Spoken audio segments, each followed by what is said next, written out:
پہلے آئیے موسیقی کی طرف. دلائل کا ایک انبار ہے میرے پاس موسیقی کے حق میں، لیکن میں صرف ایک دلیل دینا چاہتا ہوں جس کے بعد دوسری کوئی دلیل ہو ہی نہیں سکتی. آپ یہ بتائیے کہ آج تک دنیا میں پیغمبر کتنے اتارے گئے؟ جی 1,24,000. اور ان 1,24,000 میں سے کتابیں کتنوں پہ نازل ہوئیں؟ جی صرف 4 پر.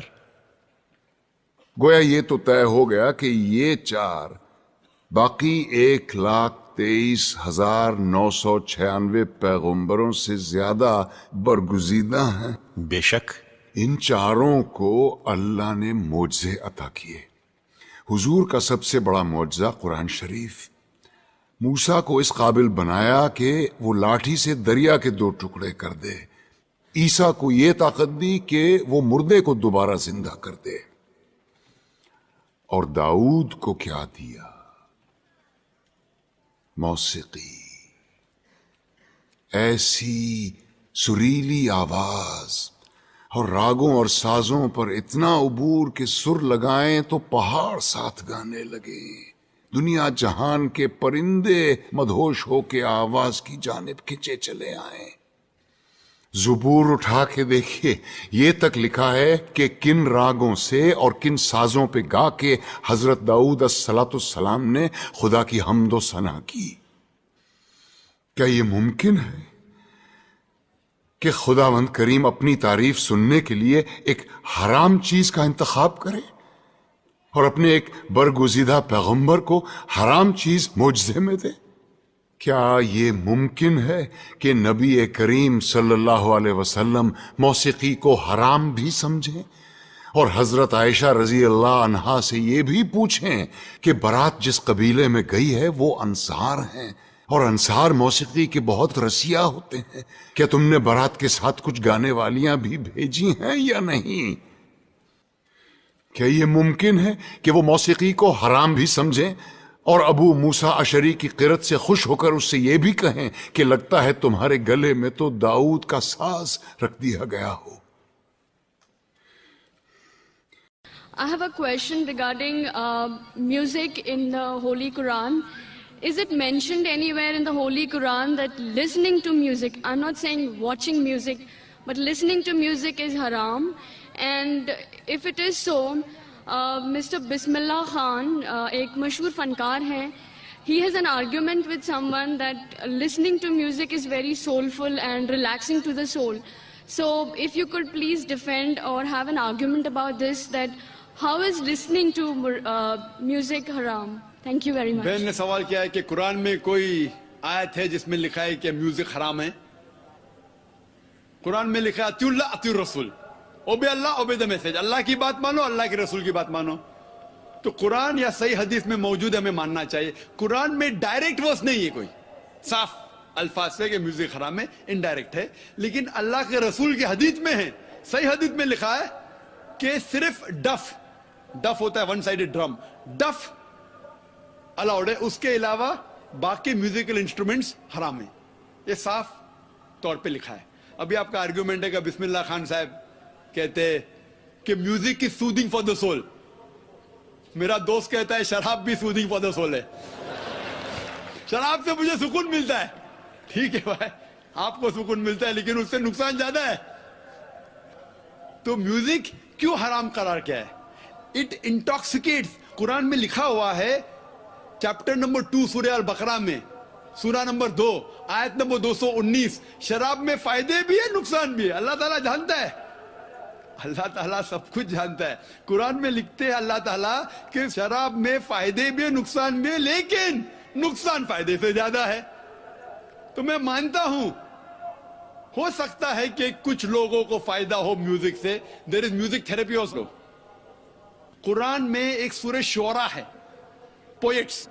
قرآن شریف شاعری اور گانے کے خلاف ہے، حرام نہیں کہتا ہے لیکن اکثر خلاف ہے. کیوں؟ جب ہم شعر شاعری کرتے ہیں اکثر اتنی شعر شاعری کرتے ہیں کہ شرک کی طرف جاتے ہیں. میں اگر راجہ کی تعریف کر رہا ہوں اتنی تعریف کرتا ہوں کہ اس کو خدا سے ملا لیتا ہوں. کچھ لوگ نعت پڑھتے محمد صلی اللہ علیہ وسلم کے بارے میں